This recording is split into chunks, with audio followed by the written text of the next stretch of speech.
what's going on? How's it hanging? How's it happen? You guys, this is Kevin from the Chord Progression Podcast. The podcast is inspiring young rock and metal fans to discover new music and feeling their desires to connect and feel accepted. Welcome to the show, everybody. Happy to have you here. This is going to be the third time we talk to our guest today in the Dev Rock Ass in Grass. Yep, that's going to be what we're calling the episode, and you're going to see why, as it is fun as all hell. But before we jump into that, I want to thank support for this podcast, which comes from Phoenix Fitness. So you guys know what's my favorite thing to do besides podcasting, and that is going to shows, going into mosh pits, and going from the beginning of the opening act to the end of the headliner and never stopping in between. That's what I love to do. So I got to go and get what I call mosh pit fit. So what is that? I got to make sure that I have the cardio to go and do all this stuff consistently on a night in and night out basis. I got to make sure that my strength is up to the point where I don't fly when I get hit by those big dudes. What up, Nate? And that I can actually deliver hits at the same time as well. Got to be sturdy, you know? So I got to be in the gym, a lot, lifting a lot, doing a lot of cardio, basically making myself the best I can be and be mosh pit fit. And you probably have fitness goals as well. You might want to become mosh pit fit too. You might have your different goals and what you see as mosh pit fit. Maybe you just want to be the person that lasts the longest like myself. Maybe you want to be the strongest person in there. Whatever your fitness goals are, you're going to have to prepare and recover right when you go to the gym, because that's going to help your body perform better on a day in and day out basis. And that's where Phoenix Fitness comes in. They have many different types of products to help you achieve your fitness goals and get mosh pit fit. So what do they have? They have different types of pre-workout, both stim and stim-free. I use the stim-free stuff because, guys, I don't need any more caffeine or, stimulants in my body. I'm already energetic as is because, thank you, music. Also, they have different types of BCAA recovery compounds to help you absorb the nutrients into your muscles directly after workout. Different types of creatine to help you build muscle. Different types of proteins to help you build muscle after your workout. Whey-based protein, collagen-based protein, plant-based protein. I use their chocolate malt-flavored whey protein because, that's good stuff. Different kinds of multivitamins and literally anything you might need to achieve those fitness goals and get mosh pit fit. Phoenix Fitness has for you. So our listeners get 20% off. Use the code CPP20 at FNX. It's a combination of the podcast, Phoenix Fitness. Now in our feature presentation, the Dev is back. Rock, ass, and grass. Let's go. Are you ready? Yeah, let's go! Yeah. Well, ladies and boys and girls, listeners of the Chord Progression Podcast. This is not once, not twice, but third time is the absolute charm for this band coming on the podcast. They've been on the podcast in 2020. They've been on the podcast in late 2021. Now we're into 2023, getting close to the middle of it, and it's about time for them to make their illustrious return. They were planning on playing Larger Than Life last year in 2022, and let me tell you, it was really cool because I got to be there. I get to be in the crowd. I was like, woo, yeah. Also in a Hawaiian shirt because that was a lot of fun. Seeing them get to play live was absolutely fantastic. Unfortunately, I did not get to make good on my promises yet. I still have to make good on those. And in 2023, they just recently released a cover of Don't You by the Pussycat Dolls and the music video for it. Yeah, you're going to want to watch it. So please welcome back for the third time the Chord Progression Podcast, my friends in the Dev. So everybody, welcome back. Woo! Yo, what's going on? And there was much rejoicing. Yay! So how has everything been going on all of your ends? I mean, I haven't spoken to you really in like almost a year and a half, so things have been just going gangbusters since I last got to talk to you. So how has everything been going in life? It's going really good. We have a new tactic when it comes to recording music, and we got really excited for. And now it's finally out, and there's even more to come. Lots more music, because that was kind of one of our new age goals. But yeah, I mean, we went out and played a lot of shows and just kind of, decided to take a lot of things into our own hands. And because we're very hands-on anyways, like as artists and musicians with our, whether it's the videos or the music or just kind of any direction that we wanted to go in.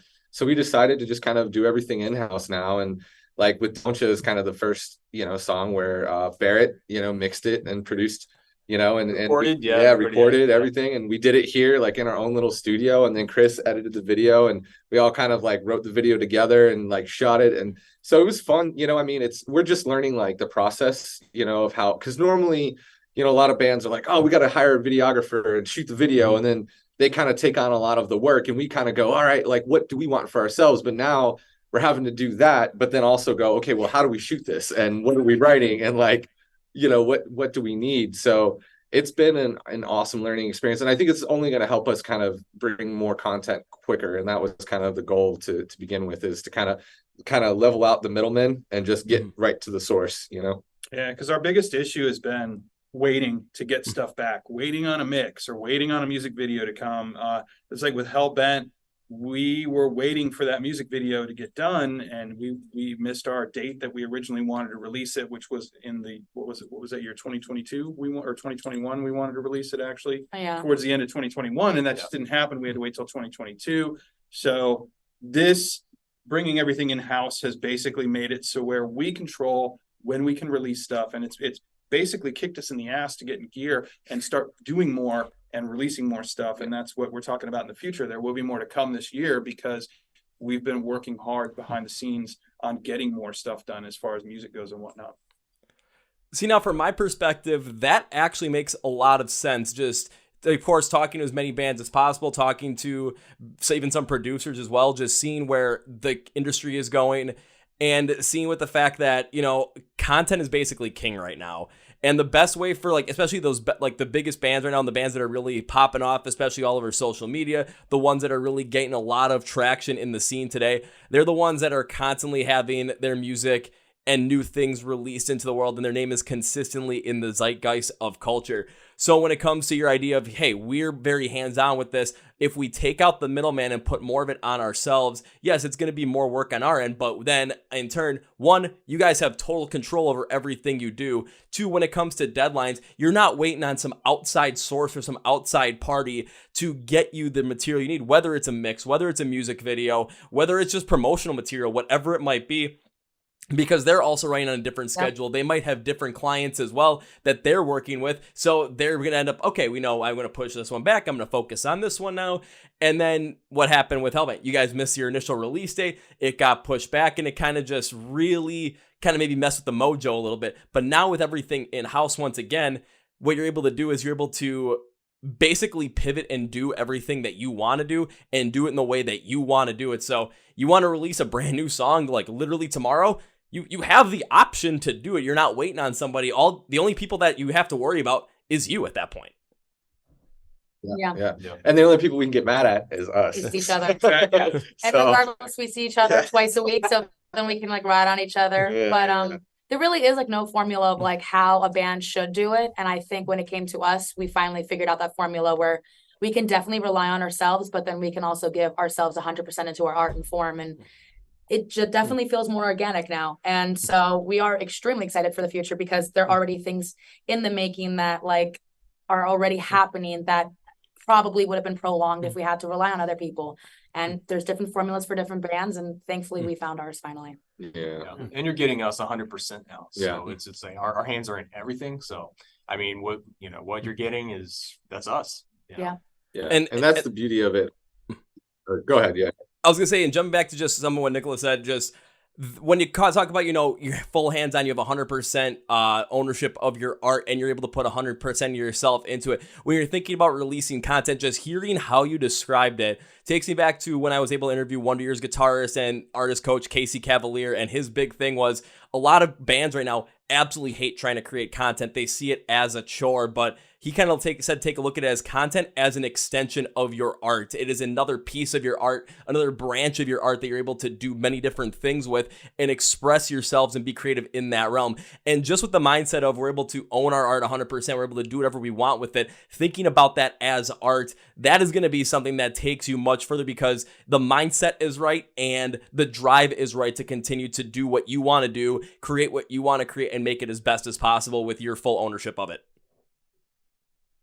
Absolutely. Yeah. And kind of getting to this point too is I think the other thing that we really wanted to do was be as genuine as we could be towards the fan. You know what I mean? Because I think a lot of musicians and a lot of bands these days, they have so many hands in the pot that if you're a fan of some bands, you're not truly getting the art that you really want directly from that artist. You know what I mean? Because there's a lot of Milli Vanillis out there, so to speak. And for us, it was really important to just be as hands-on as we could. So that way, whether we succeed or we fail, it's you're getting us 100%. You're not getting something that we just go, oh, well, we're trying to do this because of that. It's no, we're doing what we want because artistically, this is how we're expressing ourselves in the moment now. And so I think that was, part of it as well. And that is a main part of it too. And I'm absolutely enjoying the fact that that's the mindset around it. So kind of thinking about now that you have the full ownership of it, and the first song you released was a cover of Don't Ya by the Pussycat Dolls. What was the decision to go and do a cover of that song first as your first release under this new mindset, under this new ownership style that you have where everything's 100% yours? Why did you pick that song? I have my theory and I have my idea around why, but I'm curious as to what it actually is. Well, what's your theory first, actually? I'm very curious. Yeah. Well, of course, knowing all of you for about maybe 2.5, 3 years at this point, seeing the content that you're producing, seeing the way that you perform live, seeing where the focus is, seeing something where you can you bring up basically a cover from the 2000s that everyone's going to know exactly what it is. Everyone's going to have it in their brain. So when they hear it, they know exactly what it is.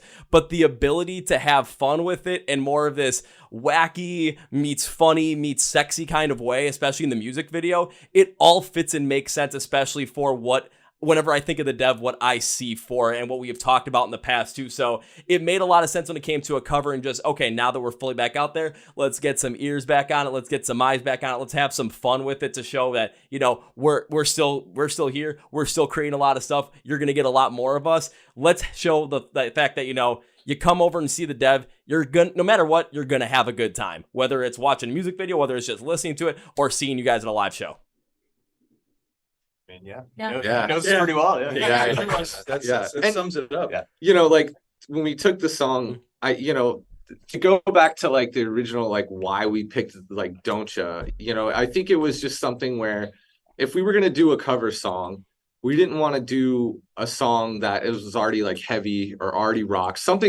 I always respect the bands that take a cover song like Alien Ant Farm and they flip it on its head. And like, even with 311 and Love Song, it's like you make it your own. However you need to do that is.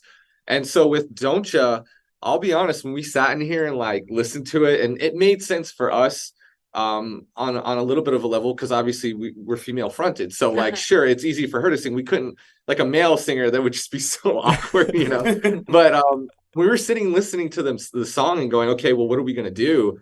It was a challenge, and I think that was part of it too, because there's really no guitar in it. There's no like real like chord progression. There's kind of a progression, but it's not really anything discernible. And so there's that drum beat, and then Busta Rhymes, we kind of went, well, I don't think we're gonna, so it was fun to just kind of rewrite it. And it was kind of like, we just wanted to have it in our set. We didn't really plan on ever really releasing it. I don't think we just were like, we just did it as like a screw it. This is the cover that we're going to do. Yeah. Now. Just in case, like, I think we actually added it because on the one run that we went, we had to have like an hour-long set at one of the venues. So we were like, man, we have to pull something out of our ass right now. So that was it. Yeah. And it's like, why don't we do that? And I mean, it became a fan favorite actually. So it was originally a joke, and it turned into a full-on release now. So it's like Radiohead's song Creep. That was a joke. That was a complete joke, but it's one of their most popular songs they've ever written.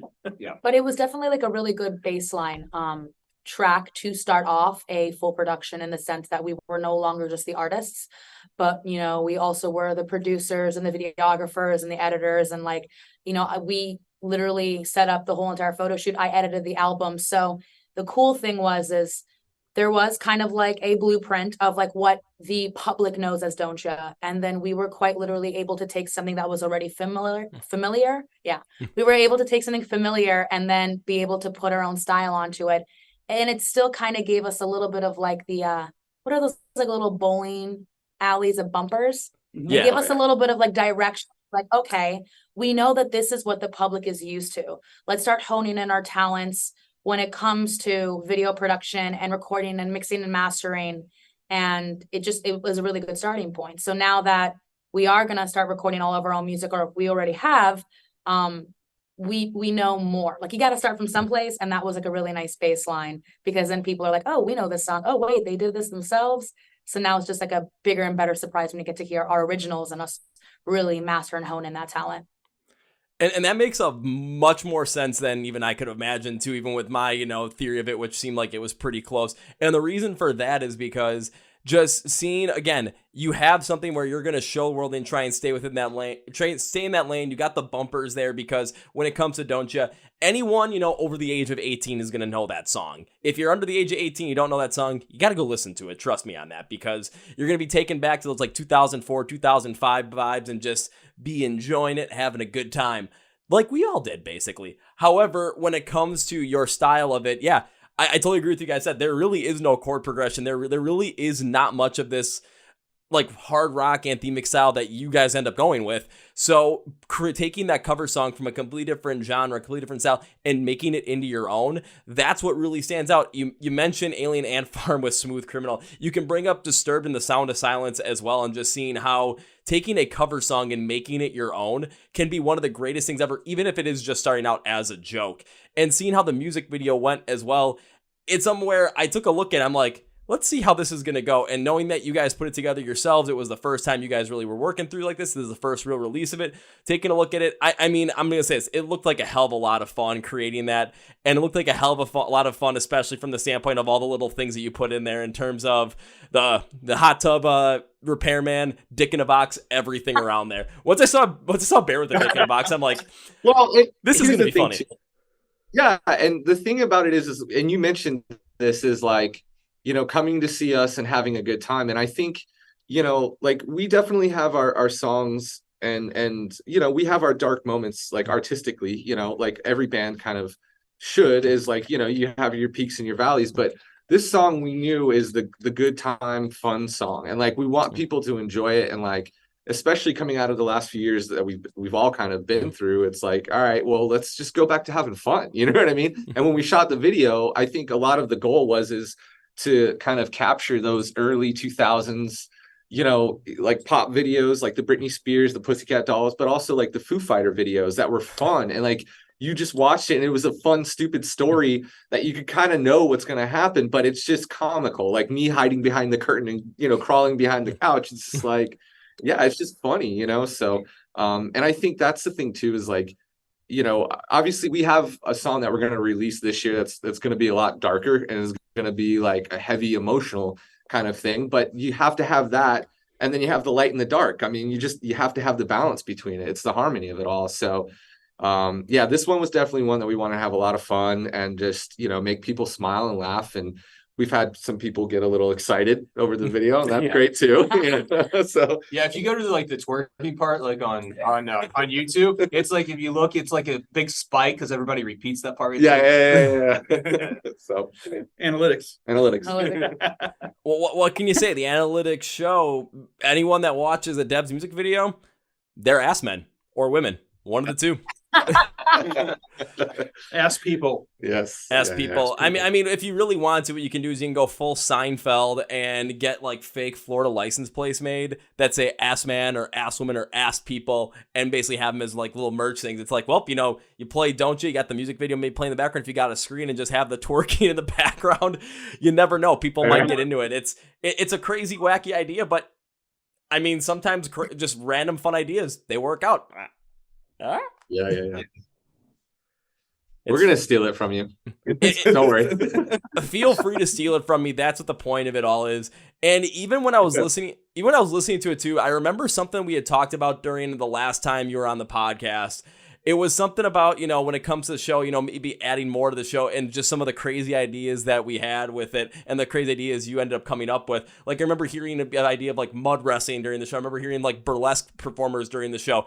And when I remembered that and I went back and I listened to Don't You, and just hearing how it was performed, how it was, the melodies went, how the progressions went, how the vocal patterns were, my thought process was, I could easily imagine a bunch of different burlesque performers around the country, even around the world, coming up and just finding this song, listening to it. And it's like, okay, now this is the song we're going to do our performance to, because it has that anthemic drive behind it, but it still has a lot of that sexy side to it as well that you want to have, especially in a performance like that. So I'm like, man, you really could market the song to that kind of a market. And oh my God, you might be in like, you know, burlesque clubs, strip clubs all over the country. I was about to say strip clubs would be the goal for sure. Yeah. Like if we could get, you know, every club in the United States or the world to at least have the girls play it like once mandatory during the routine, I'd be the happiest dude on planet Earth. You know what I mean? It's the key word. Mandatory. That's the key word. Every girl's got to dance to it once, and then send us the video of it, please. Thank you. By penalty of Indian. You got to help us find the whoever the hell's in charge of all the strip clubs around the world, and we'll go ahead and grease his wheels. I mean, I'm not sure how well I'll be able to grease the wheels. I'll be like, hey, what do you got? I got a podcast that we talk about this stuff on, and that's about it. I guess I found Mr. Lincoln wants to talk to you, and he's gonna try and convince you. Maybe Mr. Hamilton or Mr. Jackson are gonna try. He's like, what about Mr. Franklin? He's probably gonna say, I only talk to Mr. Jackson. So all I got is Mr. Washington. Sorry, Miss Jackson. But I am for real. And then all of a sudden I just take the 20 back. I'm like, nah, this is for me. But I mean, it's something that when I listen, it's the thing that really got me to think about that point was, especially in the chorus, and that's where it really drove for that. It was hearing the progression, especially in the second half, where it's just the don't ya. And because I remember the original, it kind of was a little bit of a quick, like, don't ya? And then there was nothing. But Nikollaj, what you did was you kind of just really drew it out a little bit more, and it really made it stand out with having more of that power behind it. So that's really what made me connect with that whole entire side of, we could be hearing this in clubs all over the country, and people could really be getting down to it. Next thing you know, I mean, you've got people, sending you videos of, strip clubs and burlesque shows where people are playing your cover because it fits so well. Hopefully. Yeah, and that's the goal, Yeah. More twerking. More twerking. Yeah. The Dev, rock, ass, and grass. That's going to be like our slogan on a t-shirt. I love it. Oh my God. That should be. Hold on, write that one down. That could be like the next t-shirt. Let's do it. Let's do it. We'll do it. Yeah. It's already on. I'll say make sure you write it down right now, because I don't want that to be forgotten about, and I don't want someone else to take that rock, ass, and grass. If I saw that t-shirt, if I saw somebody wearing that t-shirt, or if I saw that t-shirt for sale, I'm thinking two things. One, where did you get it? And two, how much is that going to cost? Because rock, ass, and grass, come on. How awesome is that? Yeah, it could have the horns next to rock. Yeah. It could have a booty, and then it could have a pot leaf. Yeah. Rock, ass, and grass. Rock, ass, and grass. That could be a fortune right there. Oh my God. I'm talking about that rock. That's why you put the horns up. Put the horns on either side, so it's not. Nobody can make that correlation. Oh my God. Okay, yeah, you're right. You might want to both sides.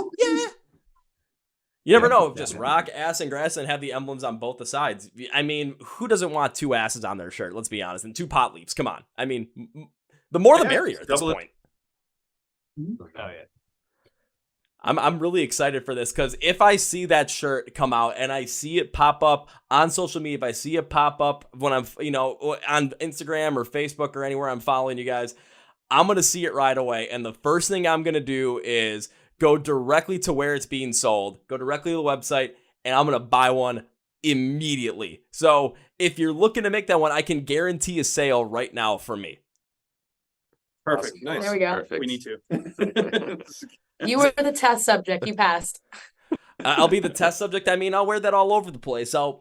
Maybe the gym will kick me out because it says ass and grass, but they want family-friendly environment. But, I go to concerts all the time, and people are always looking at, the crazy shirts, and they're always pointing out the ones that just stand out the most. Rock, ass, and grass is going to stand out, and I'll be in the middle of the pit. Everyone will be kind of around and just be like, the dude in the middle of the pit that is just having a blast is wearing a rock, ass, and grass shirt. I wonder what band made that one. Where can I get that, sir? And next thing you know, 10 more, 20 more, 40 more, 100 more. You never know. It could happen. Yeah. I'll be the test subject. I'll be the billboard.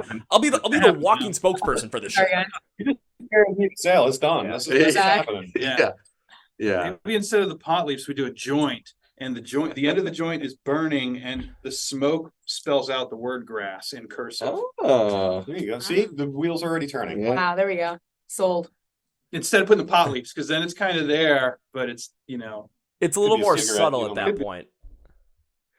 It's a little more subtle at that point. It makes the grass part of it stand out, but at the same time, then the ass part still stands out it stands out just as much, because it, of course, you're going to see ass, oh, Lord, you're going to see the butts on there. It's but then when you see grass, just the different style, the different font, everything around there with the smoke instance in there, both pieces are just going to stand out so much to the point where you're going to have rock up top. It's going to be it's going to end up being gotten to, because these two pieces stand out so much. Everyone's going to end up looking at the rock one and be like, okay, we see two pieces. Let's see where the third one is. And now, okay, this shirt is awesome. Where can I get one? What band is this about? And where can I go and listen to them? Exactly. I create that buzz. There we go. Maybe we could throw a lawnmower next to grass to throw people off. They're like, wait a minute, what are they really talking about? Put a donkey next okay, to us. This is where my ideas start to go off the rails. So you guys got to kind of curtail me in. Otherwise, it'll just exponentially get weirder, and we probably don't want that. Yeah, but sometimes getting exponentially weird, you just recreate some of the craziest stuff ever. I mean, just being weird end up leading to the idea of this shirt and just some of the crazy ideas that we can go off with it. I mean, of course, we're going to get crazier with it. We're going to talk about lawnmowers and donkeys and literal rocks. But you know what? No, the idea is there. The idea is yours. Please run with it because I want to see this happen. Yeah, for sure.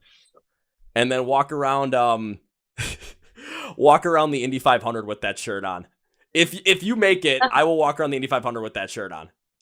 And probably either do a couple of things. One, because the grass piss off a lot of people at the track. Two, because of the ass, make a lot of people happy. And three, because it says rock. Fuck yeah. 2 out of 3. People can't be mad with 2 out of 3. I don't know. Majority rules. Majority rules. This is set in stone. We are set, ready to go. You also did say that you're planning on releasing another track later this year that has much more of a darker side to it. Now I'm kind of curious about that one. Do I want to know what the name of the track is? No. Do I want to know what the track is going to sound like? No. Why? Because I want it to be a surprise. What I do want to know is, why is it going to be a darker track? Because now my mind is starting to spin on the reason behind it, and I'm really curious at this point. So there's going to be another song that comes out before that, though. So we got 2 that we've got loaded up that we're working on right now. So we have the goal is to do 3 for the year, and I'll let Nikollaj get into why it's a little bit darker, but from a musical standpoint, it's definitely our more adventurous I guess song. I mean, it's really heavy. It is. What if I said the fastest going to be our Stairway to Heaven? Yeah. It's it's a little bit longer, so you're gonna have to have an attention span, and that's okay. But it's definitely got for me, it's more of our Pink Floyd Avenged Sevenfold type song, from a musical standpoint, because it does go on a journey and start to finish. We want you to be in it to win it, and so there's a nice intro to it, and then it goes into something new, and then it goes somewhere else, and it comes back, and it's a very adventurous song. It ends on a different place than it started. So it's really cool, man. Yeah. The original prototype for the song, it was a journey definitely to go through, and I'll be honest with you, I believe the reason why, at least lyrically, why the song became so deep was, for the longest time, Ryan would always present me the solo of the song and the bass of what it was, but it's weird. I couldn't write anything to it because nothing quite was inspiring me in order to put words to it. And with every other song, whether it was Hellbent writing it from Tour to Queen of the Damned because I was going through a breakup, to Shameless Life and my inspiration with music, for this one song, I could not hone in on one storyline. So it started off with heartache. It was somewhere in the middle with a breakup. And then most lastly, it was actually slightly inspired, at least the emotion was inspired by the loss of my father. So now being in the recording studio, we caught ourselves multiple times having to re-record guitars, re-record the intro tracks. And to me, this is probably going to be one of my most favorite releases, because Don't Show was definitely a challenge to record. And I wanted to kill Barrett a couple times because he wanted me to do higher notes and crazier notes. But with this song, we all kind of had to sit within ourselves and be are we happy with it? Because Barrett could tell me to do something differently on it. But if my heart wasn't for it, there was no way out. And I had to do what I wanted.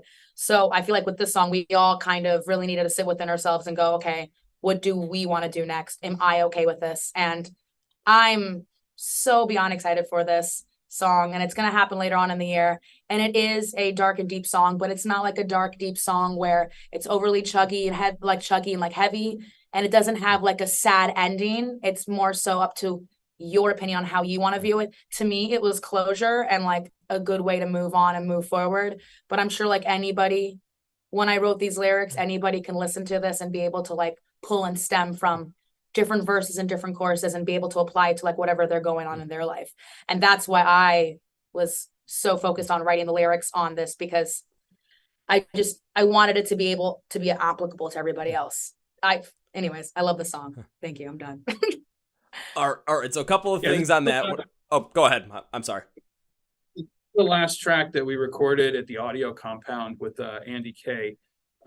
So after this one is done, everything that we're going to be doing, the track that's coming out after Don't Show, the next one is one that we've completely recorded ourselves here.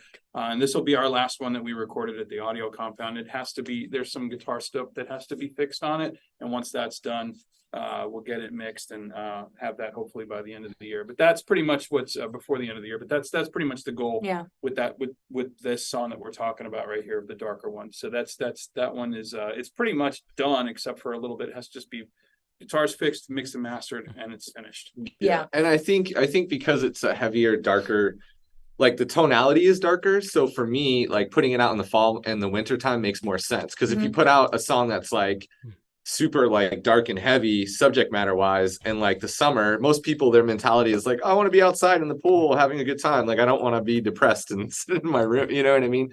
So like that kind of played into it a little bit as well, you know, for us is like, you know, put it out when the mood's right, you know, and everybody's kind of like shifting and you know, things are just a little bit different. So see, now that piece of it makes a lot of sense, because if you're going to release something like this in June or July or August, people's mentality is not going to be in that space where it's colder, things are a little bit darker, things are a little bit more personal, whether it's releasing around Halloween or Thanksgiving or Christmas, because Halloween, you got, you know, the darker side of things coming out. People are having that darker feeling in their mind and their zeitgeist. You know, as Thanksgiving and Christmas approach, there's a lot more family-oriented stuff, so people are getting deeper within their emotions naturally during that time. Things are getting colder, people are more inside, people are more in tune with that, versus summer where they're not going to want to potentially listen to something like that right off the bat unless they're heavily into it. They're going to, like, just subconsciously, they're going to want to listen to stuff that's going to probably, you know, bring forward a fun, maybe lighter side of things, like maybe just jumping in and having some fun with, you know, the Don't Ya cover, or listen to some good old Electric Callboy and just going hype on everybody. But the thing that really stood out on this one, especially when you're talking about it, was just when it came to writing the lyrics, going from, you know, thinking about it from a journey, thinking from like that, you know, story perspective, from heartache to maybe breakup to the loss of your father, and then kind of how you decided to put it where, you know, where you came to the end of the song, where it was closure through a lot of that, but leaving it so that you were writing the lyrics and probably having to go back and rewrite them a lot so that you could write them in a way where it wasn't so direct and wasn't so specific to your story and to what you have gone through, so that unless people have directly gone through a very similar thing, they're not going to be able to, you know, recognize that and put themselves into the situation of the song, put themselves in the emotion of the song and relate that to themselves. But you didn't want to make it too vague either, because you want to take them on that emotional journey with the instrumentals, with the vocals, with the lyrics, and you don't want to leave it too vague so people end up, you know, getting lost, going all over the place.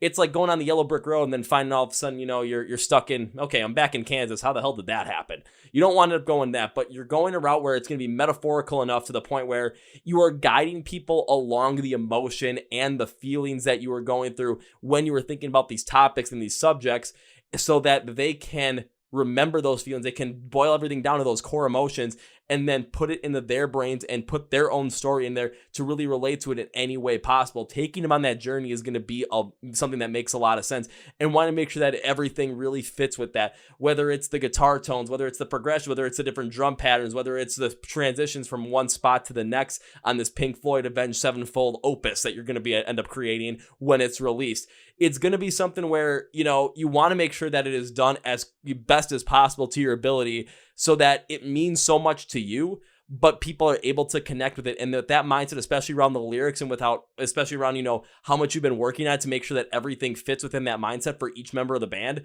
I mean, that makes total sense to me, especially when it comes to music that we all listen to, the music I listen to, where the music that really does that, where it's metaphorical enough where we can feel the same emotion that the artist picked up on, but we can put our own story in there and relate to it in a much more personal way. That's the stuff we remember going forward.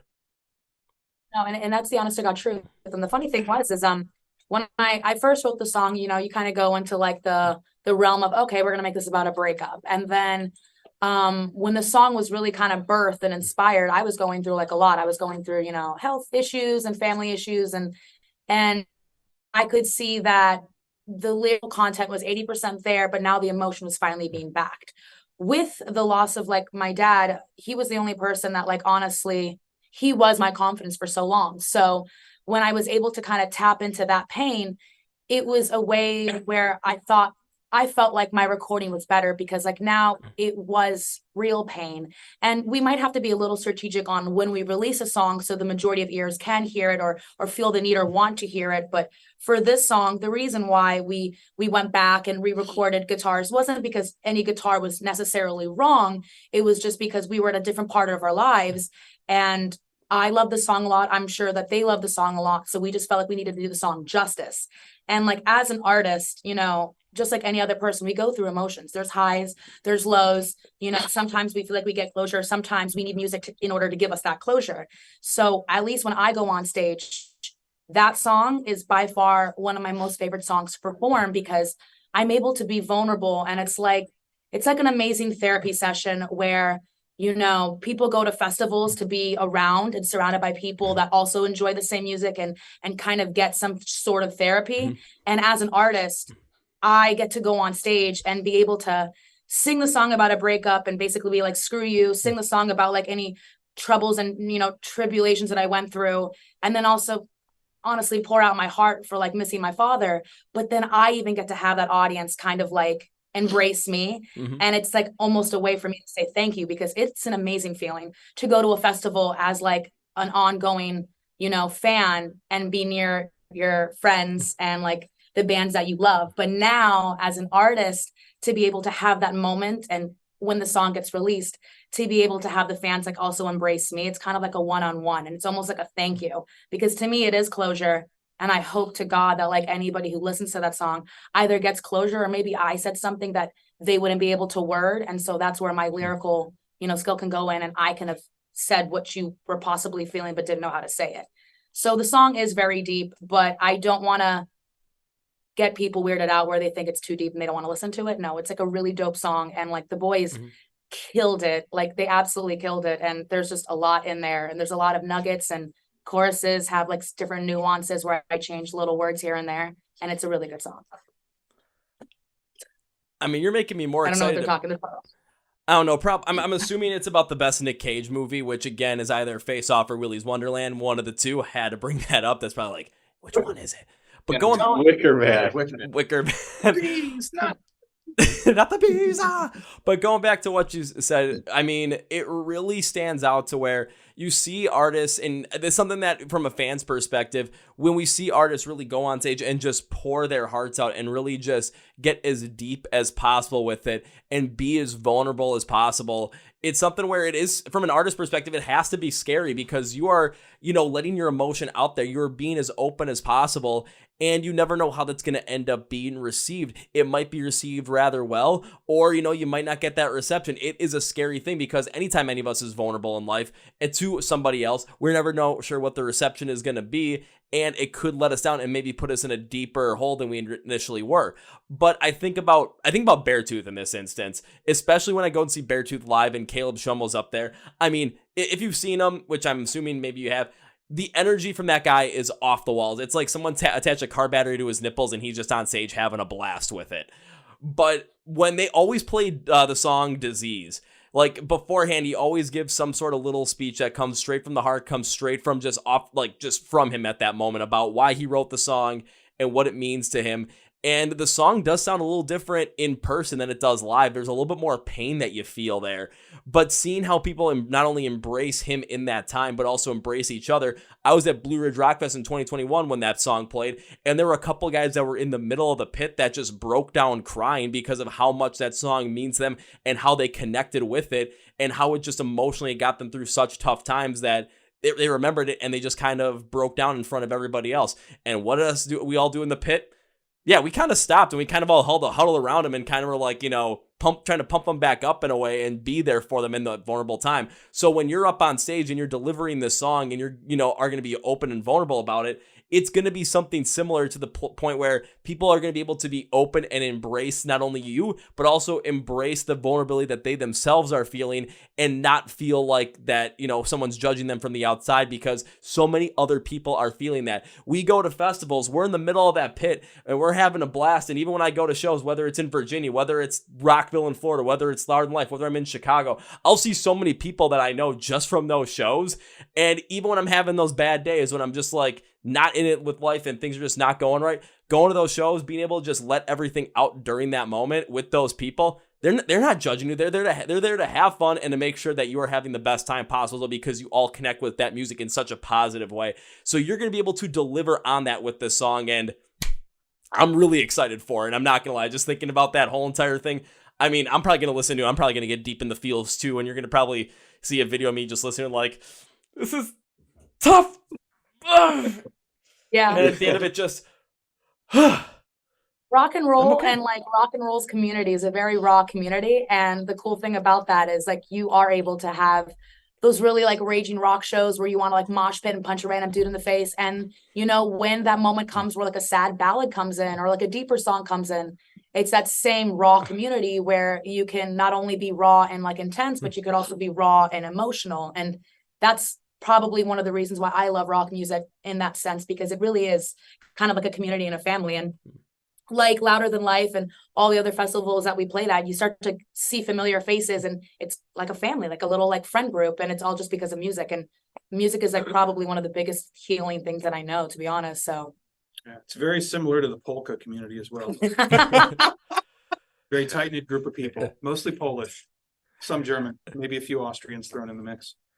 Maybe I'll say this, don't knock on the polka community. I live where polka still has, you know, some prominence, so no, I'm from Cleveland. That's where the Polka Hall of Fame is. So, I'm from Milwaukee, Wisconsin, where polka still is played at many places.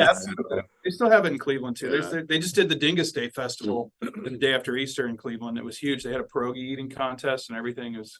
I wish I could have been there. It would have been great. Wish I could have been there. Wish I could have been in that pierogi eating contest because I've been. been. No, dude. I can't. I've been in one food eating contest in my life. And I won it, so I got to keep that streak going. I got to keep my 100% streak going. I don't want to, you know, just have it be a one and done thing. Yeah. But did you train real hard? And what food was it?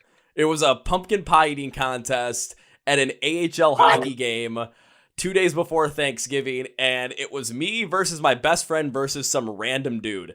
And me and my best friend, we're super competitive with each other, so we just went completely at it. He just was taking huge chunks of it. Me, I had a little bit of strategy. It's going to look like you ate a lot more if you just scoop out the filling and then start taking the crust afterwards.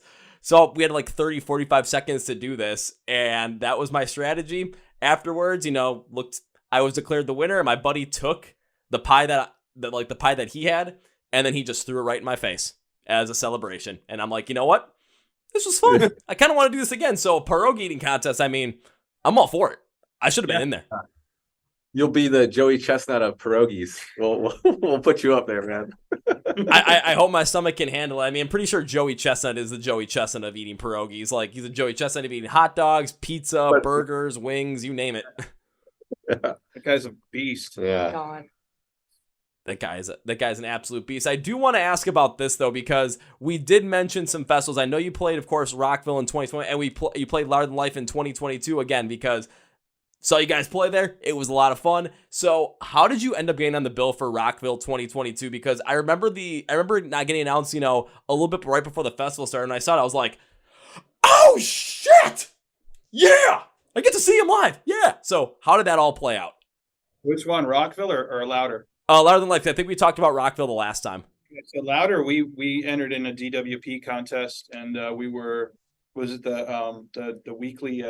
Well, it wasn't. It was just the charts. Top of the charts is what we were. So we had our song in their chart contest, and we stayed in the top 10 for, I think it was like 5 weeks or something like that. And so because of that, then they asked us to play the festival afterwards. So. Yeah. And like, you know, we were on the road and we didn't know, like we were in the middle of Texas or something when it happened. We were at Buc-ee's, actually. Yeah, we were at Buc-ee's in Texas. And we were like, we're all chanting and going, oh my God. It's like, you know, what's going on with these guys? But yeah, because like the Rockville thing was more of a bracket, like a battle of the bands. This was just, hey, if your song's good enough, it'll get in the charts. And then if it stays there, you get a spot, you know? So it was really cool to kind of see everybody, you know, week to week get back in the charts and vote for us to be there. And, you know, and then obviously, you know, we got to do the thing. So that was even better. But yeah, it was, I mean, you know, it would have been nice to build like a little runoff of Louder Than Life because it was kind of a one-off. And so like, I'm sure and every band is different, every musician is different, but sometimes these festivals are like you want it to be so special, and you're like, oh, all right, this is going to be the best day ever, of like my best performance, like, but it's so different because it's during the day. Like usually you're kind of like, it's so overwhelming, just the magnitude and the scale, and you don't get to use your own gear most of the time. Right. Sometimes you're backlined, and then obviously for us, we drove like 2 days to get there, so you're kind of tired, and you're getting there, and you have this to do and that to do, and so it can be a little bit difficult to get up there and go, oh my God, like it's 3:30, like time to go rock. You know what I mean? But it was great, and like Rockville was fantastic because we got to play with the sun coming down, and like the Ferris wheel was right there, so it was beautiful moment. But Louder Than Life was intense, and then getting to see obviously like Lamb of God and Mastodon, Slipknot. Like that was my first time seeing Slipknot. Yeah, it was insane. It was insane. Oh my God. Who else played that? Meshuggah played that day too. Yeah. Gore played that day. Shinedown played that day. Oh yeah, Shinedown. In This Moment was there too. Yeah. I got to meet Bar. I got to meet Jay Weinberg and Clown. I got to meet Mastodon. I got to meet Brown Daler, the drummer of Mastodon. He was awesome. And Joa from the Noguera. He's the keyboard player for Mastodon. He's on tour with them right now. He's also from the Lennon Claypool Delirium. Freaking awesome guy, Brazilian guy. Cool. Yeah, it was it's, dope. It's funny because it's like they have the artist lounge, and it's like you see all these guys that are all intense on stage, and they're just like low key back there. Like Blar was dressed up, and it's like they're just hanging out, like drinking a Coke, and and it's just like wow. I almost didn't recognize some of them at first because they're just kind of chilling, and you don't expect them to be there, and then you're like, holy shit, that's so and so, you know. Like, or there were times like you would walk by like a certain like artist, and you would have to double take and ask, like, oh my God, is that artist? But with Guar, it was really interesting because you would just like see like a dude drinking a Diet Coke with like 4 penises and like full costume. And you're like, this is a moment, dude. This is a moment. And you could go, hey, what's up? And he's like, sup? And it was totally interesting. But they had carts, so I didn't have to walk around in like an uncomfortable outfit the whole entire time. So that was really dope. Yeah. And like inevitably, what time it is at any festival, whether it was Rockville or Kraken when we got to open up for the Used, or Louder Than Life, the adrenaline kicks in, and then it's like game time. So it goes by way too fast. Yeah, way too fast. I mean, even like from the fan perspective, those moments go by way too fast, because just thinking about going to those festivals, it's no matter if it's like a 2-day thing or a 4-day thing or a 3-day thing, you're having so much fun there, and it's just going to go by in the blink of an eye. And especially from your perspective as an artist, just that day that you're performing, it's going to be there. You're going to be looking forward to it.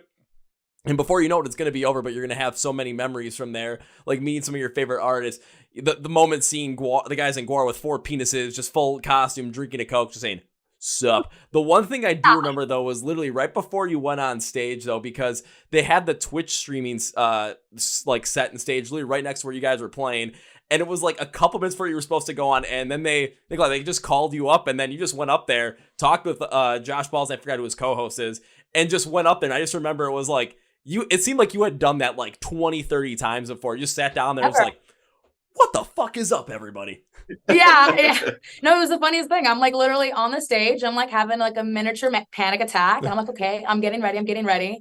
I make eye contact with Balls for like 30 seconds, wave hi. And he's like, in 2 minutes, I want you here. And I just stop and I stare and I'm like, wait a minute. Did you just...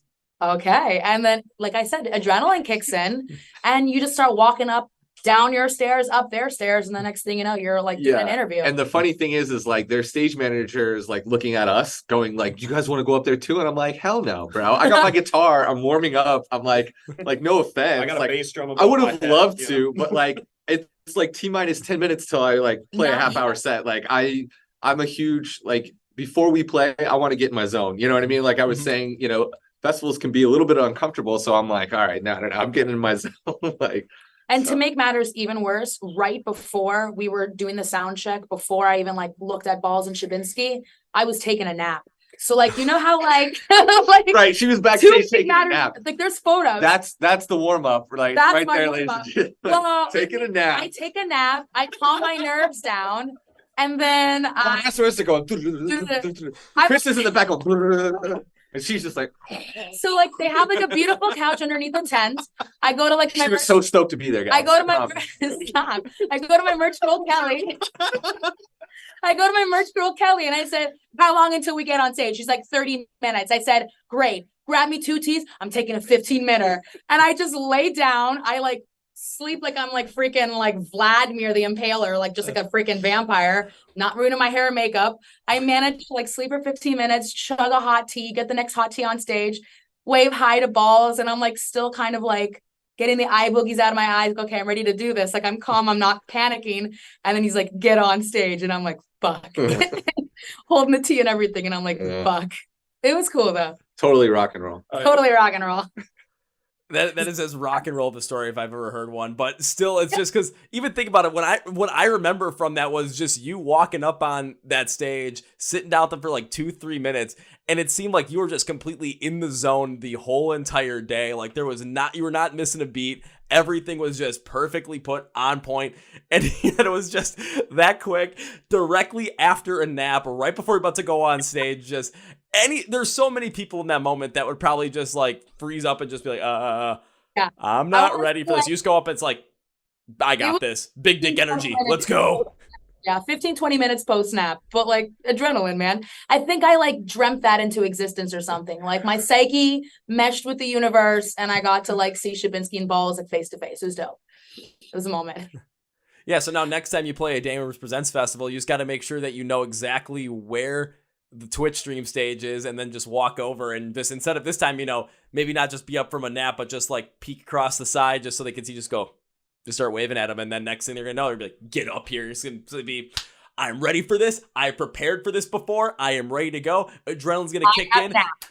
What you do instead of napping in the tour bus, you go ahead and you nap on the DW Present stage. And they just wake you up and you just sit up and take the interview,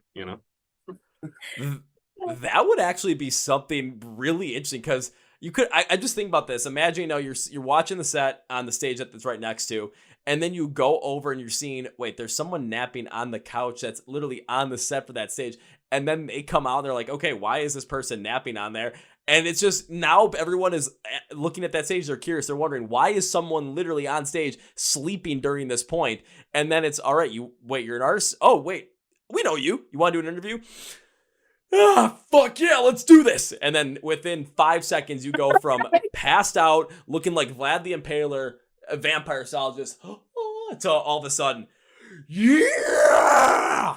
That might be the greatest interview moment they ever have during a festival. Every artist got different tactics. Me, I'll either like flip out and not like talk too much or not sleep, or I purposely put myself to sleep. So then when I wake up, by time the adrenaline kicks in, I'm not like over induced in adrenaline. So that's my tactic, and it works really well. I mean, it absolutely did work really well, because then I remember you going up on stage for those 30 minutes, and it was something where the crowd was completely engaged every step of the way. Everyone was focused, eyes forward, ears open, everyone, having a good time jamming. And then afterwards, you guys coming out to the front and just seeing like all just talking to people, taking pictures with everybody, taking a huge group photo. Cause I am going to find that picture, cause I know it's out there where you're taking a huge group photo with everybody. And like in the corner, there's me in my like Brewers hat and my Hawaiian shirt that just looks all like just beat up in sweat. And I still got half the day to go. And I'm just like, yeah. Yeah. Well, you're in the video too that we made of that as well. Yeah. The Hellbent live? No, the Louder Than Life. Louder Than Life live video. Oh, yeah. Louder Than Life. Yeah. I'm gonna have to go and watch that one again, because I know I've seen it before, but I don't remember exactly where I am, because every time I find myself in some band's like live music video, I usually know exactly what video it is and what point in time I end up in there, because I am in the Disturbed live video for Hold On to Memories.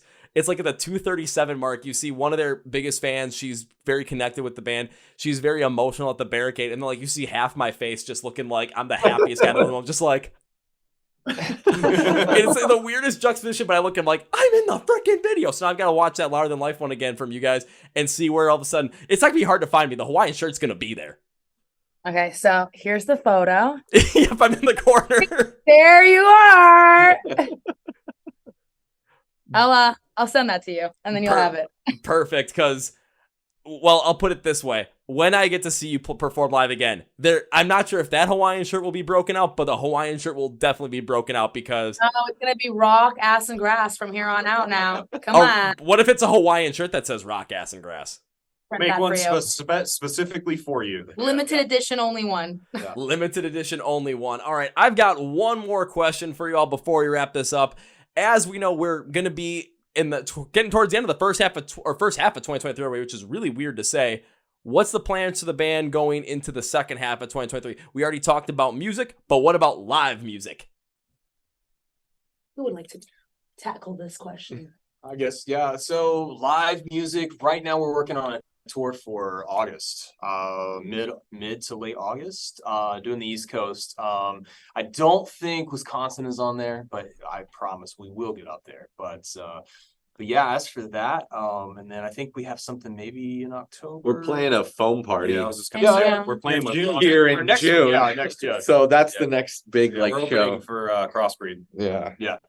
That's a foam party. Yeah. It's a metal foam party. Yeah. Heavy metal foam party. So that's going to take up a lot of time because we're kind of excited about it, and we have to get in shape for it, so we look good in foam. We got to get in our bathing suit bodies. Our bathing suit bodies. But that, and then the tour in August, and then we never know, man. We obviously we want to play fall ass backwards into shows, right? We just hit us up randomly, and Crossbreed hit us up a few weeks ago, like, hey, you want to do a heavy metal foam party? And we're like, hell yeah! Why the fuck would we say no to that? You know what I mean? So sometimes it's just a choice too. It's like, we got this show or this show. We'll choose this one. Yeah. It's gonna be a fun weekend because that's the date we're kind of putting towards releasing the next new song. Is that Friday before that show? So we have something to do. To go along with it, and it's gonna be an interesting week. And my other band that I'm in, we're playing a show that Friday night, and then I have the Dev show on Sunday. So it's like that's gonna be an awesome weekend for me. New music, 2 shows, 2 different bands. It's gonna be fucking insane. Can't wait. A little jealous of you right now, especially with that foam party, because man, a heavy metal foam party, I want to be there. Right. Money might prevent me from making that happen right now, but damn it, I want to be there.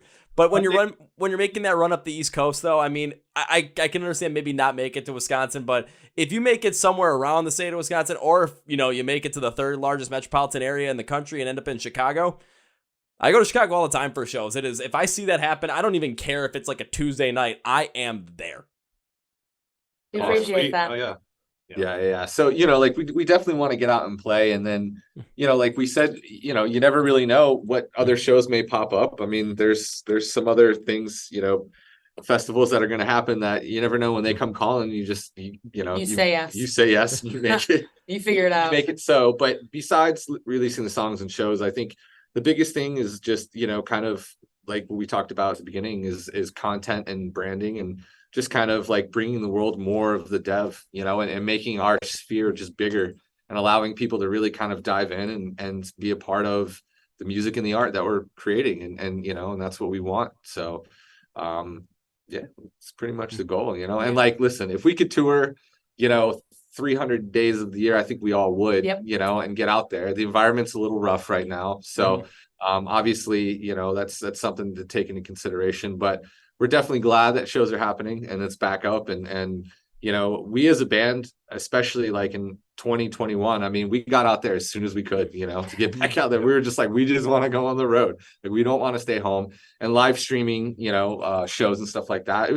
It worked for a while, but like you were talking about with people and emotions and live music, man, like that's the real shit. That's the real deal. That's organic, and we live in a world where we're constantly bombarded with our phones and social media and all that, which is great. AI and AI, GPT. But still, man, when you get out and you hear the music live in person, you're around other people and other feelings, and that's something that will never be replaced. So yeah, I mean, for us, and that's where we love it, because like when we play live, we hope people watch it and go, man, that was way better than the CD or the song or the streaming, and that right there is like a testament to like that empowerment of emotion and feeling that people get from your music. So that's very important to the artist, and it's important to us as well. So we always try to get out there as much as we can, financially speaking.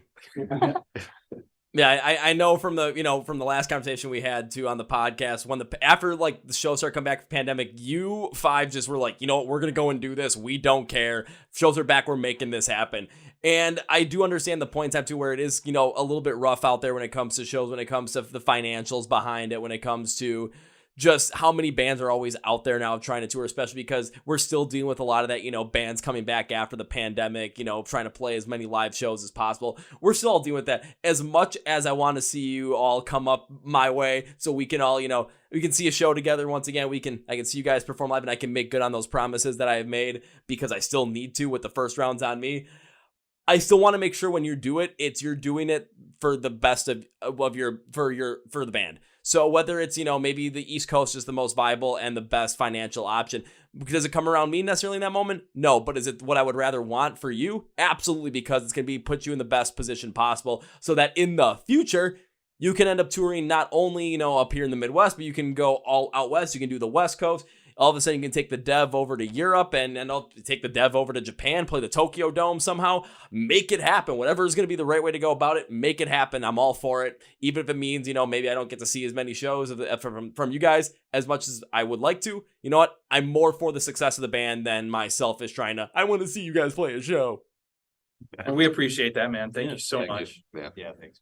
You are welcome. So as we bring this podcast to its conclusion, I always like to give the band and my guests, which is all five of you in this chance, a chance to say whatever you want to say, plug what you want to plug, promote your promo at the end of the podcast. So my friends in the Dev, the floor is yours. Make sure to follow us on social media at the Dev Band or at the Dev Music, or go to our Instagram, follow the link tree to our awesome online store. It's the Dev Band online, where we have merch that you can't get in person as well, by the way. Only available on the devonline.com. The Dev Online. Yeah, Gotcha. Thank you. Devonline.com. Yeah, it's a store. Yeah, We built a new one. So we have a website. And there's actually on there, there's the Dolce behind the scenes of the music video. We have a page strictly for that. And all the little videos and everything. Just honestly, it's some of the cuts from the video. Yeah, and you get to see some saucy, spicy things that didn't make it. Yeah.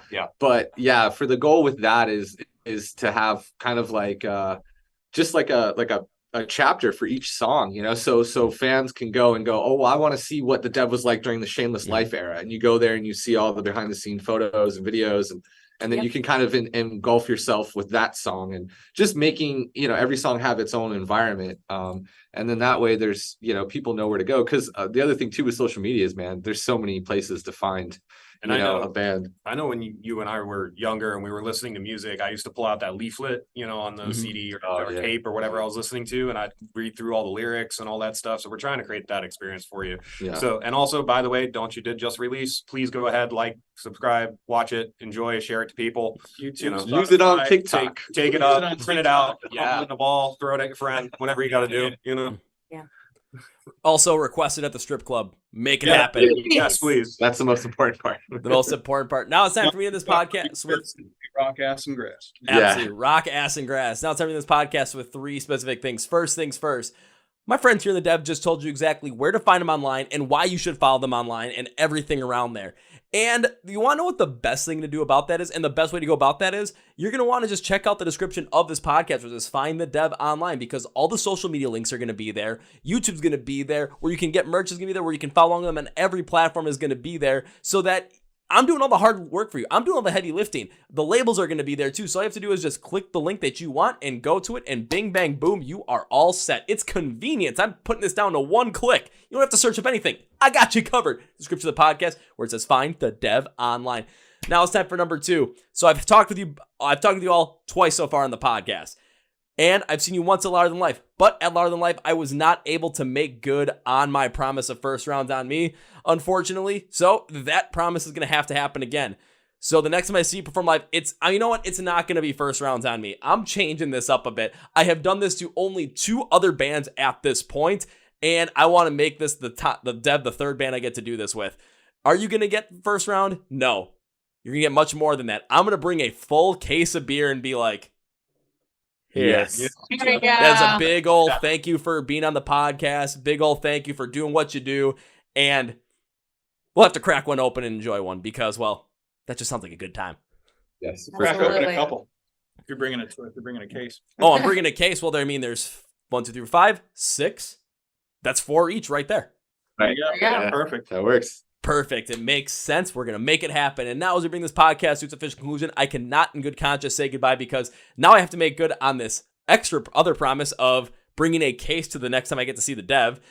Also, I do not want this to be the last time you guys are on the podcast. I always enjoy having the dev on the podcast. I'm going to continue to follow along with you, of course, so that, we'll bring you back on the podcast once again for the 4th time in the future. Don't know exactly when, but it's going to happen. And because I want to continue to support the band any way I can. So goodbye is way, way, way too final. So you know how I end it. This is going to be, I'll see you later.